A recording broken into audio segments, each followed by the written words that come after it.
औज़ुबिल्लाहिमिनश्शैतानिर्रजीम बिस्मिल्लाहिर्रहमानिर्रहीम।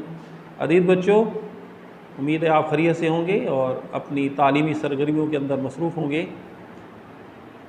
तो आज हमने केमिस्ट्री का चैप्टर नंबर 3 स्टार्ट करना है और इसका नाम है periodic table and periodicity of properties.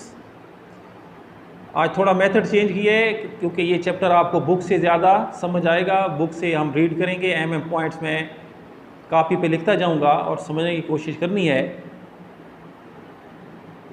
ये चैप्टर इंतहाई अहम है केमिस्ट्री के अंदर, ये रीढ़ की हड्डी की हैसियत रखता है और इसका समझना इंतहाई ज़रूरी है। इसमें आपके बुक के पेज नंबर 44 के ऊपर जब देखेंगे तो एक लफ्ज़ लिखा हुआ है इंट्रोडक्शन। अब कहीं भी कोई शख्स जाता है तो सबसे पहले अपना तारुफ कराता है। इसी तरह यहाँ भी बुक वाले ने इंट्रोडक्शन दिया है कि जब एलिमेंट्स बहुत ज़्यादा डिस्कवर हुए, lot of elements were discover,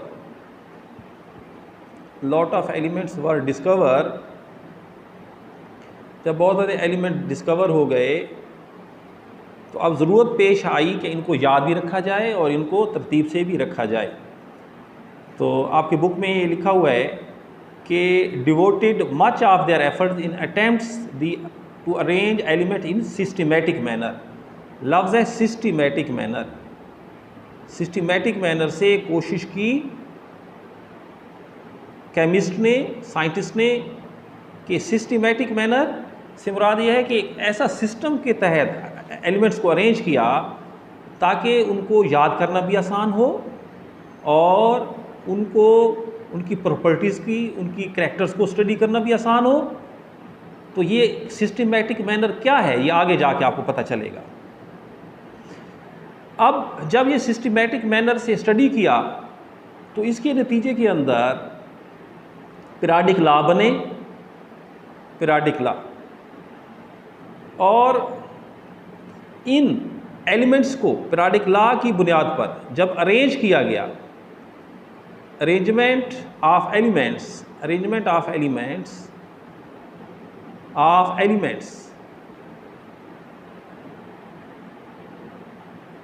in the form of table,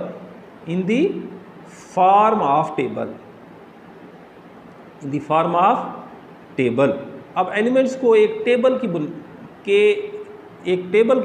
की शक्ल में तरतीब दे देना, इसे हम कहते हैं पीरियोडिक टेबल। ये पीरियोडिक टेबल की डेफिनेशन आ गई आपके सामने कि पीरियोडिक टेबल है क्या चीज़? Arrangement of element in the form of table, कि एलिमेंट्स को एक तरतीब के साथ एक टेबल के अंदर अरेंज कर देना, इसे हम पीरियोडिक टेबल कहते हैं। अब इसका ये फ़ायदा हुआ कि हम एलिमेंट्स के करैक्टर्स को स्टडी कर सकते हैं और जो करैक्टर का हमें पता न लग रहा हो हम उसके मुतालिक भी सोचने पर मजबूर हो जाते हैं। तो वन ऑफ द सिग्निफिकेंट, ये बुक की लाइन 4 लाइन अगर आप पढ़ेंगे तो one of the significant feature of the table was that it's predicted the properties of those element which were not even discover eight that time. कि हमने क्या किया, हमने एलिमेंट्स की वो प्रॉपर्टी डिस्कवर कर ली कि वो जो उस वक्त तक डिस्कवर नहीं थी। और दूसरी बात कि हमने एलिमेंट्स को ग्रुप्स और पीरियड्स के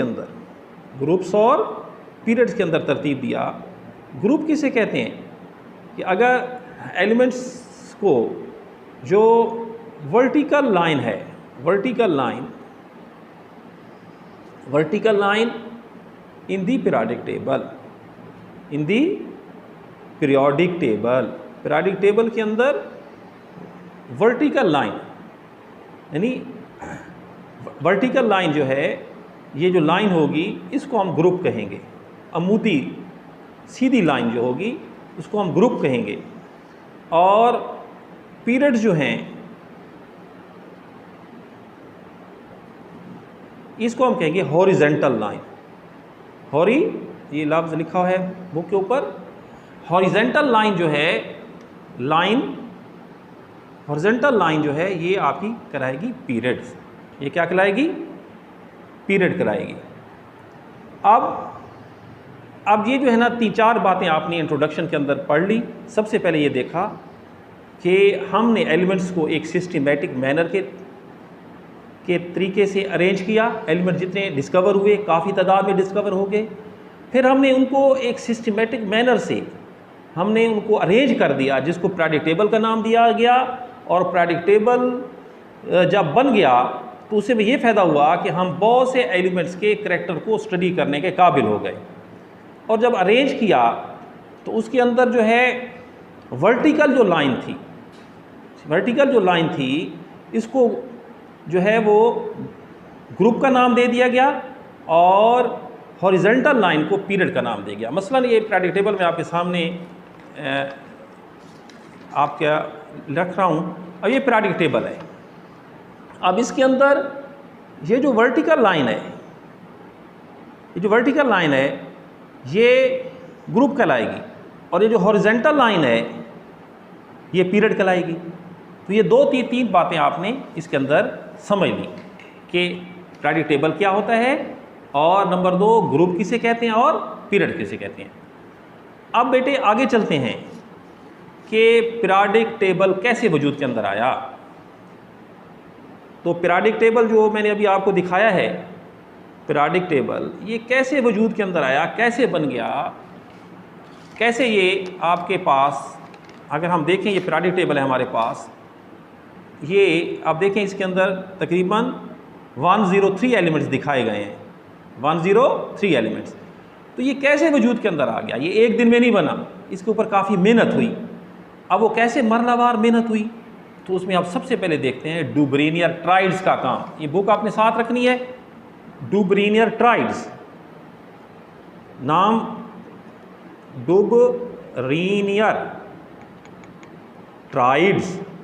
सबसे पहले जो काविश की, डू ब्रेनियर एक केमिस्ट है, उसने कोशिश की कि उसने रिलेशनशिप निकाला एटॉमिक मास के दरमियान, यानी जो रिलेशनशिप था उसका एलिमेंट्स का एटॉमिक मास पे उसमें बात की, और उसने ट्राइड्स बनाए, जैसे कि नाम से ज़ाहिर है ट्राइड्स, सलासे, 3-3 एलिमेंट्स के ग्रुप बनाए ट्राइड्स।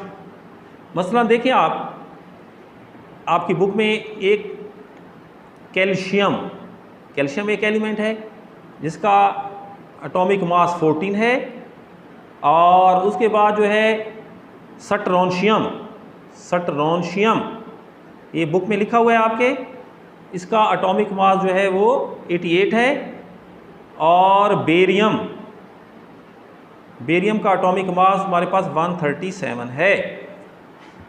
अब उसने क्या किया डू ब्रेनियर ने कि 2 एलिमेंट्स कैल्शियम और बेरियम, इनका उसने एवरेज निकाला। एवरेज जब निकाला तो जब इसका एवरेज आया 177/2। अब जब इसका एवरेज निकाला तो ये एवरेज तकरीबन 88 के बराबर था, और ये जो 88 है ये सटरोनशियम का एटॉमिक मास है। तो उसने डू ब्रेनियर ने क्या किया, आपकी बुक में लिखा हुआ है कि 1 triads group example of that calcium, strontium and barium. उसने क्या किया, in this groups the central और मिडल एलिमेंट। अब ये जो चीज़ अच्छा आप मुझे याद करनी है, the central and middle elements. Central and middle element क्या है, हैड एटॉमिक मास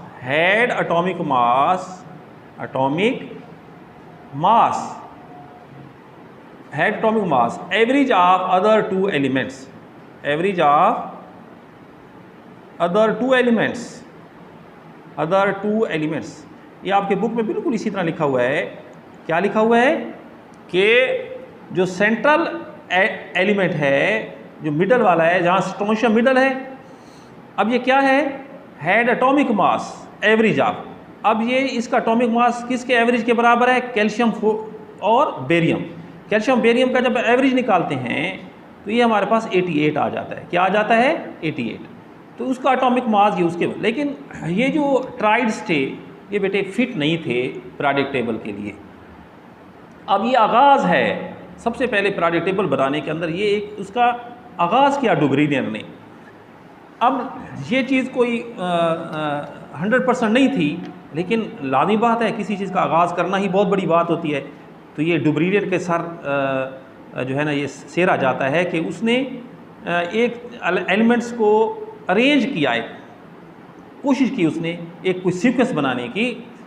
अब लेकिन मज़ीद हम आगे बढ़ते हैं तो अगला जो आपके बुक में लिखा हुआ है वो है न्यूलैंड्स ऑक्टेव। न्यूलैंड नाम याद रखने हैं, ऑक्टेव। अब इसने क्या किया, इसने भी क्या किया, एटॉमिक मास की बुनियाद पर इसने क्या किया, he noted there was a repetition in chemical properties. हाँ जी, अब इसने जो इसकी है ही नोटेड इसने ये नोट किया that there was a repetition,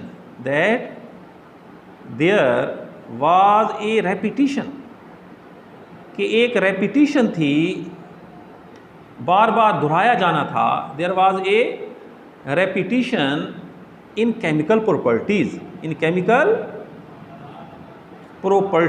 chemical properties की बुनियाद पर रेपिटिशन है ऑफ एवरी 8 एलिमेंट्स,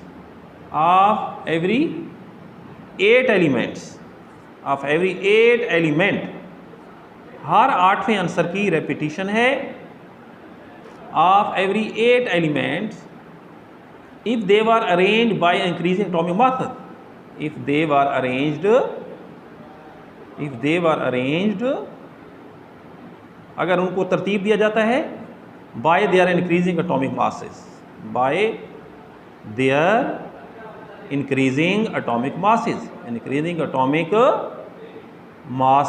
अगर हम एटॉमिक मास की बुनियाद पे तरतीब देखें, एक तो बात है एटॉमिक मास की बुनियाद पे आप तरतीब दे रहे हैं, और क्या कैसे तरतीब देंगे कि ये 8064 के अंदर यहाँ एवरी 8 एलिमेंट जो है ना वो बिल्कुल पहले की तरह, यानी फ़र्ज़ करो हम अगर शुरू करें 1 और जो 8th एलिमेंट होगा 8th वो बिल्कुल वैसे ही होगा जो फर्स्ट वाला है।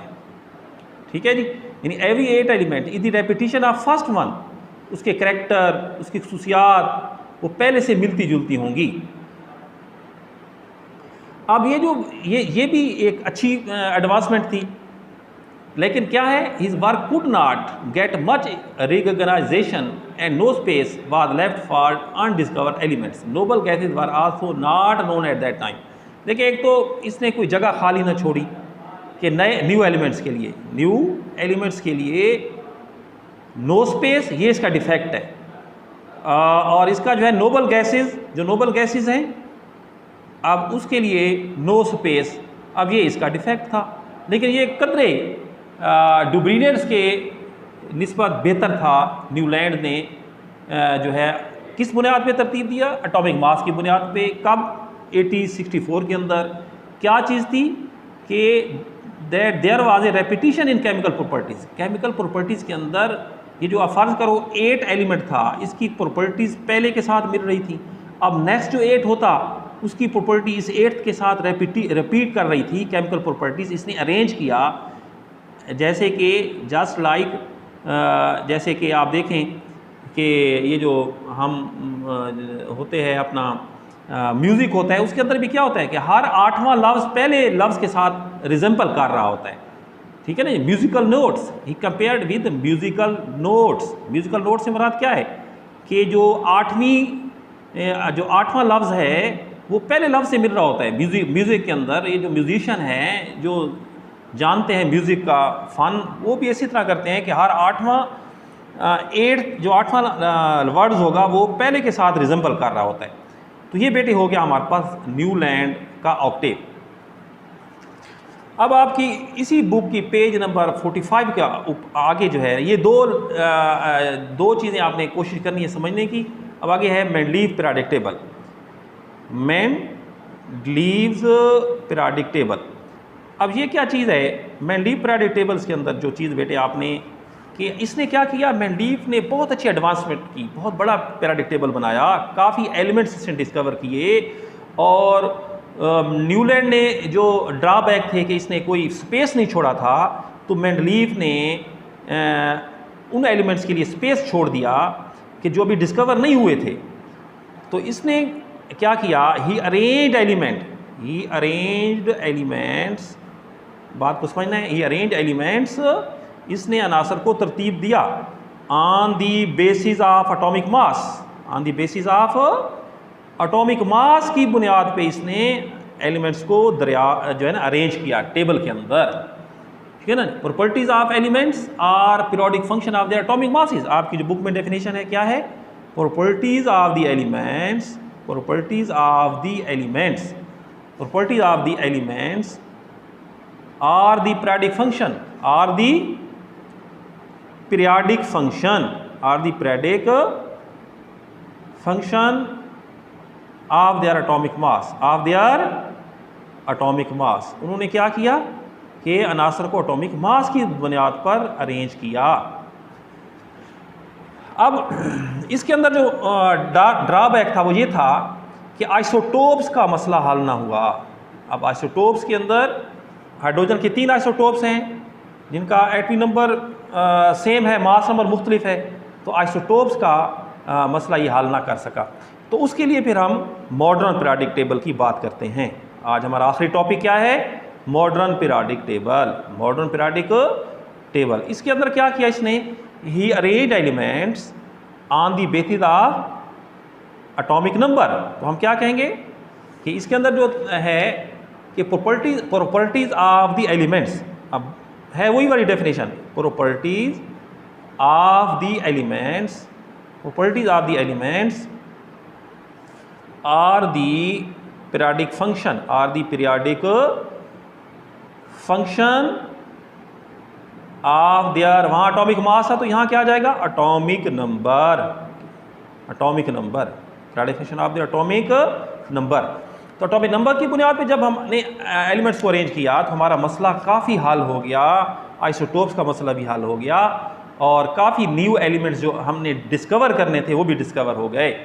तो आज बेटे हमने जो है चैप्टर को स्टार्ट किया है। लाज़मी बात है स्टार्ट ज़रा मुश्किल होता है, तो दोबारा मैं थोड़ा आपको बताता हूँ। आपने इंट्रोडक्शन देखा, इंट्रोडक्शन के अंदर आपने पीरियोडिक टेबल की डेफिनेशन देखी।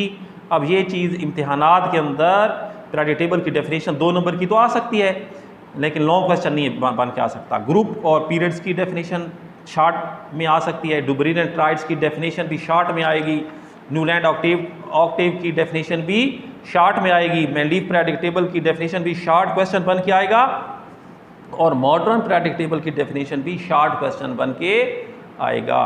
तो ये आज हमारा बेटे चैप्टर हमने ये एक चीज़ें पढ़ी हैं, इनको कोशिश करना है, इसमें बात को थोड़ी थोड़ी बातें हैं इनको याद करने की कोशिश करनी है। ये आपकी 5-7 डेफिनेशनें हैं, ये आज के दिन याद कर लेनी है, ये इंतहाई ज़रूरी है। अगर ये आपको समझ होगी तो आगे चैप्टर समझ आएगा। खुदा हाफिज़ बेटे।